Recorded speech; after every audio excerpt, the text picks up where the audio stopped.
Hello साथियों, नमस्कार साथियों। आपका रोजगार आईटीआई अवधेश में स्वागत है। साथियों, आज की क्लास में हम बात करने वाले हैं इलेक्ट्रीशियन फर्स्ट ईयर।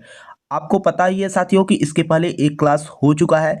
जितने भी आपके नेमी पैटर्न पे आधारित प्रश्न हैं, उन्हीं प्रश्नों को हम जो है क्लास में बात कर रहे हैं और आपको विथ एक्सप्लेन के साथ बात कर रहे हैं। ठीक है, तो यहाँ पर मैं आपको बता दूं साथियों, जो छात्र ऐसे हो जो पिछली क्लास को न देखे हो, आप लोग जो है प्लेलिस्ट में जाकर जो है क्लास को देख लीजिएगा। ठीक है, बाकी मैंने आपसे पहले भी कहा है कि जो छात्र ऐसे हैं जिनका आईटीआई में बैक लगा हो, है ना, उनके लिए भी यह क्लास है। और साथ में जो छात्र ऐसे हैं जो आईटीआई सीबीटी 2025 में परीक्षा देंगे जुलाई और अगस्त में, उनके लिए यह क्लास बहुत ही इंपॉर्टेंट है। ठीक है, तो साथियों आइए क्लास को आगे शुरू करते हैं। और क्लास को आगे शुरू करने से पहले आप लोगों से कहना चाहूँगा साथियों कि जो भी साथी चैनल पे पहली बार हो, चैनल को सब्सक्राइब कर लीजिएगा और अपने मित्र के साथ भी क्लास को शेयर कर देना, ताकि उनको भी यह क्लास की नोटिफिकेशन मिल सके और अपनी पढ़ाई कर सकें।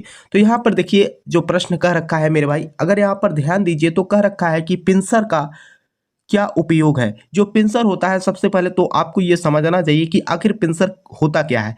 कभी कभी आप लोग देखे होंगे, मान के चलिए आपके घर में बढ़ई काम करने जो दरवाजा वगैरह लगाने का काम करते हैं, है ना, अगर वे आते हैं यहाँ पर तो आप देखेंगे, मान के चलिए कहीं पर कील अनावश्यक तरीके से जो है फंसा हुआ है ना, तो उस कील को बाहर निकालने के लिए हम वहाँ पर पिंसर का ही उपयोग करते हैं। अगर हम पिंसर की आकृति की बात करें तो इस तरीके की होती है, ठीक, और इसी में जो है किल को फंसाकर हम क्या करते हैं, बाहर निकाल लेते हैं। तो यहाँ पर जो है अगर हम बात करें तो सीधे तौर पे यहाँ पर आपका आंसर क्या हो जाएगा उसकी अगर हम बात करें तो देखिए, हमने अभी आपको बताया कि जैसे यहाँ पर देख सकते हैं छोटे व्यास के तार को काटना, ये तो नहीं होगा। आपके लकड़ी में से पिन तथा किल निकालने का हम क्या करते हैं, यहाँ पर उपयोग करते हैं। तो आंसर तो आपका यहाँ पर क्या बन जाएगा, सी बन जाएगा। ठीक है, बात हमारी समझ पा रहे हैं आप लोग। पिंसर का मुख्य काम क्या होता है, जैसे कि लकड़ी में कील धसी हो तो उस कील को बाहर निकालने का ही हम काम करते हैं। तो आंसर आपका सी बन जाएगा। यह देखिए अगला प्रश्न आपका क्या कर रखा है।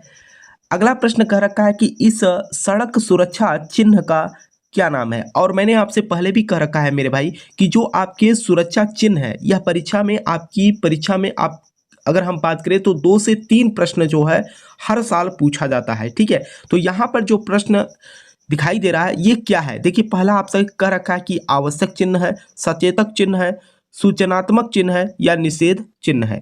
तो मुझे उम्मीद है कि आप लोग जो है इसके बारे में जरूर जो है कमेंट करके बताएंगे। तो देखिए ये जो सिंबल्स है आप लोग देखते होंगे रोड के किनारे, ये जो है स्टॉप का सिंबल है। ठीक है, अब यहाँ पर जो स्टॉप होता है, और मैंने आपको पहले भी बताया था, स्टॉप का जो सिंबल होता है यह आवश्यक चिन्ह के अंतर्गत आता है। तो आंसर आपका क्या हो जाएगा, आवश्यक चिन्ह।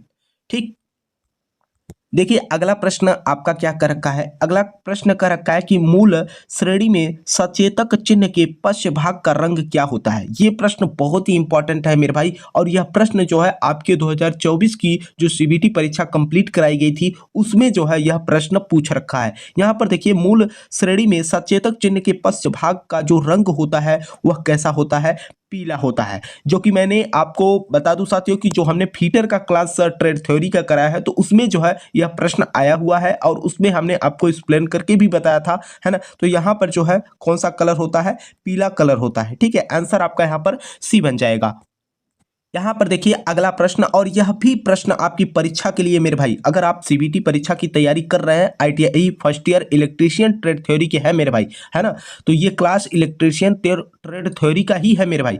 कहने का मतलब यह है कि अगर आप जो है यहाँ पर मैं आपको नीमी पैटर्न पे आधारित जितने भी प्रश्न हैं उनको हल करा रहा हूँ, विथ सोल्यूशन के साथ एक्सप्लेन करके समझा भी दे रहा हूँ, और साथ में आपको मैं प्रीवियस ईयर का पेपर भी हल कराऊंगा कि आखिर पिछले वर्ष में किस तरीके के प्रश्न पूछे गए थे। तो यहाँ पर अगला प्रश्न जो आपका है कि विद्युत उपकरण में लगी आग हेतु कौन सा अग्निशामक प्रयोग किया जाता है। सीधे कहने का मतलब है कि जो विद्युत से कहीं पर शॉर्ट सर्किट से अगर मान के चले आग लग जाती है तो उस आग को बुझाने के लिए हम जो है किस विधि का या किसका हम प्रयोग करते हैं। तो यहाँ पर देखिए पहला ऑप्शन हेलान प्रकार दिया है, तो यहाँ पर हेलान प्रकार से ही हम क्या करते हैं, विद्युत से लगी आग को बुझाने के लिए हम उपयोग करते हैं।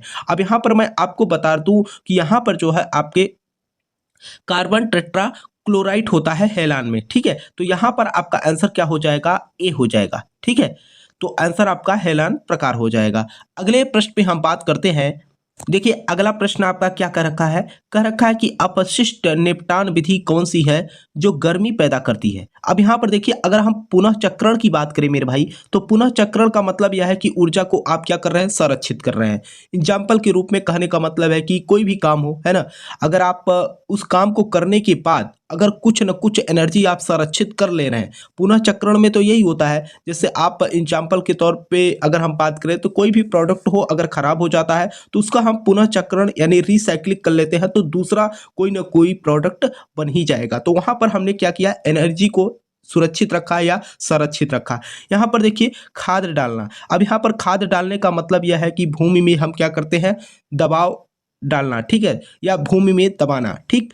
भस्मीकरण की बात करें, जैसे आपका कूड़ा कचरा हो गया, कूड़े कचरे को अगर हम जलाते हैं, है ना, जलाने पर क्या होगा, यह यहाँ पर जो है जब हम भस्मीकरण का मतलब यही होता है मेरे भाई, एग्जाम्पल के रूप में जैसे कि कूड़े कचरे हो, है ना, अगर उनको हम जलाते हैं तो यहाँ पर ये जो है भस्मीकरण के अंतर्गत आएगा, ठीक। यहाँ पर अगला कर रखा है अपशिष्ट संघनन। अपशिष्ट संघनन का मतलब है कि कूड़े कचरे को जो है दबा कर रखना जिससे उसका आयतन क्या हो, कम हो जाए। एग्जाम्पल के रूप में आप देखते होंगे कूड़े का ढेर हो और उस कूड़े के ढेर को हमें कम करना हो तो वहां पर प्रेशर के द्वारा जो है दबाव दे देंगे तो वो जो कूड़ा कचरा होगा इकट्ठा होकर जो है कम हो जाएगा। कहने का मतलब एरिया को कम कर देगा, आयतन उनका कम हो जाएगा। तो यहाँ पर जो आंसर होगा आपका सी होगा, भस्मीकरण, ठीक है। अगले प्रश्न पे बात करते हैं। देखिए अगला प्रश्न आपका क्या कह रखा है, अगला प्रश्न कह रखा है कि धुएं से सुरक्षा के लिए किस व्यक्तिगत सुरक्षा उपकरण पीपीई का उपयोग किया जाता है। अब यहाँ पर देखिए ध्यान से प्रश्न को समझिएगा तो आंसर आप 100% सही करेंगे। यहाँ पर कह रखा है कि धुएं से सुरक्षा के लिए किस व्यक्तिगत सुरक्षा उपकरण पीपीई का उपयोग किया जाता है। और मैं आपको बता दूं कि यह प्रश्न बहुत ही इंपॉर्टेंट है, ठीक है। मैं कोशिश करूंगा साथियों कि नेक्स्ट क्लास में जो है आपकी जो भी उपकरण की बात किया जाए तो उस उपकरण को भी यहाँ पर चित्र के साथ अगर मैं आपको समझा दूंगा तो आपके माइंड में अच्छे से इमेज बना रहेगा ताकि आप परीक्षा में अच्छे से प्रश्नों को अटेम्प्ट कर पाए। तो यहाँ पर अगर हम बात करें एम्प्रेन का, एम्प्रेन तो जब हमें रासायनिक कोई सुरक्षा लेना होता है तो वहां पर हम एम्प्रेन का इस्तेमाल करते हैं। अगर हम चश्मा की बात करें तो आपको भी पता है कि चश्मे का हम प्रयोग कब करते हैं, जैसे एग्जाम्पल के रूप में मान के चलिए वेल्डिंग कर रहे हैं, है ना, तो वहां पर जो है हम इसका उपयोग करते हैं। लेकिन यहाँ पर कह रखा है कि कान कवच, कान कवच का मतलब यह है कि जैसे कि साउंड बहुत ज़्यादा हो, है ना, आवाज़ जहाँ पर ज़्यादा हो तो वहाँ पर जो है हम अब कान कवच का इस्तेमाल करते हैं ताकि हमारे साउंड ज़्यादा ना हो जिससे हमें नुकसान हो। और यहाँ पर नाक कवच, आपको भी पता है मेरे भाई कि अगर यहाँ पर धुएं की बात की जा रही है ना, तो यहाँ पर जो धुएं की बात की जा रही है, धुएं से सुरक्षा के लिए हम क्या करेंगे, जैसे कि आपको भी पता है कि जब धुआं होगा तो धुआं हम श्वास लेंगे, श्वास से हमारे अंदर में जाएगा, है ना।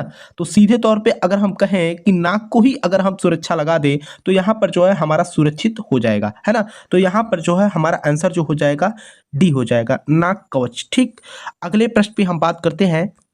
देखिए अगला प्रश्न जो आपका कह रखा है, यहाँ पर कह रखा है कि what is the full form of BIS, BIS का पूर्ण रूप क्या है। यहाँ पर मैं आपको बता दूं यह प्रश्न आपकी परीक्षा के लिए बहुत ही इंपॉर्टेंट है मेरे भाई। यहाँ पर अगले वर्ष यानी कि अगर हम बात करें 2023 के जो CBT परीक्षा हुई थी उसमें जो है यह प्रश्न पूछा गया। तो यहाँ पर आपका क्या होता है, अब यहाँ पर समझाने वाली कोई बात ही नहीं, BIS का पूर्ण रूप आपको रटना पड़ेगा, ब्यूरो ऑफ इंडियन स्टैंडर्ड, ठीक है। क्या आंसर आपका क्या बन जाएगा, बी बन जाएगा, ब्यूरो ऑफ इंडियन स्टैंडर्ड, ठीक है। अगले प्रश्न पे हम बात करते हैं मेरे भाई। देखिए इस प्रश्न को थोड़ा सा आप ध्यान से समझिएगा तो आप खुद से जो है इसका उत्तर दे पाएंगे। यहाँ पर क्या रखा है कि भारी भार उठाने और स्थानांतरित करने के लिए किस पद्धति का उपयोग किया जाता है। अब यहाँ पर देखिए पहला कर रखा है विंस पद्धति। अब अगले ऑप्शन पे हम बात कर, ध्यान से, भारी और भार उठाने और स्थानांतरित करने के लिए किस पद्धति का उपयोग किया जाता है। कहने का मतलब यह है कि कोई भार हो, बहुत ज़्यादा वजन हो, उसको जो है एक स्थान से दूसरे स्थान तक शिफ्ट करने के लिए हम किस पद्धति का उपयोग करते हैं। पहला ऑप्शन विंच था तो विंच तो नहीं होगा। देखिए अगला ऑप्शन आपका क्या कर रखा है, क्रेन और स्लिंग, ठीक है। क्रेन और स्लिंग आपको भी पता होगा, जैसे कि रोड में रोड पे कभी कभी क्या होता है, एक्सीडेंट हो जाता है। तो उस एक्सीडेंट के कारण जो भी आपकी गाड़ियां होती हैं उसको जो है साइड करने के लिए, अब ये गाड़ियां जो है काफ़ी भारी होती हैं, तो इनको जो है साइड करने के लिए हम क्या करते हैं, क्रेन और स्लिंग का इस्तेमाल करते हैं। तो आंसर तो आपका यहाँ पर क्या हो जाएगा, बी हो जाएगा। देखिए जो भी मैं आपको यहाँ पर प्रश्न करा रहा हूँ मेरे भाई, ठीक है, यहाँ पर एक्सप्लेन करके ही भी बता रहा हूँ। हाँ, अगर आपको किसी भी प्रश्न को लेकर कोई डाउट होता है तो आप जो है नीचे कमेंट बॉक्स में जरूर कमेंट कर देना, ताकि मैं आपको नेक्स्ट क्लास में जो है क्लास में ही समझा दूंगा कि आखिर आपकी जो समस्या थी। ठीक है, तो आइए अगले प्रश्न पे बात करते हैं।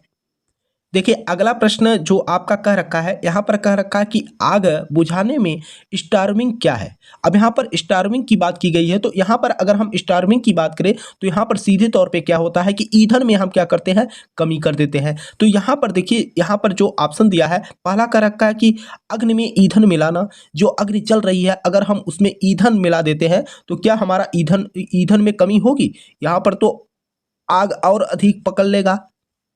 अगले ऑप्शन की अगर हम बात करें तो यहाँ पर कह रखा है कि अग्नि से ईंधन अलग करना। अगले ऑप्शन की बात कर लेते हैं।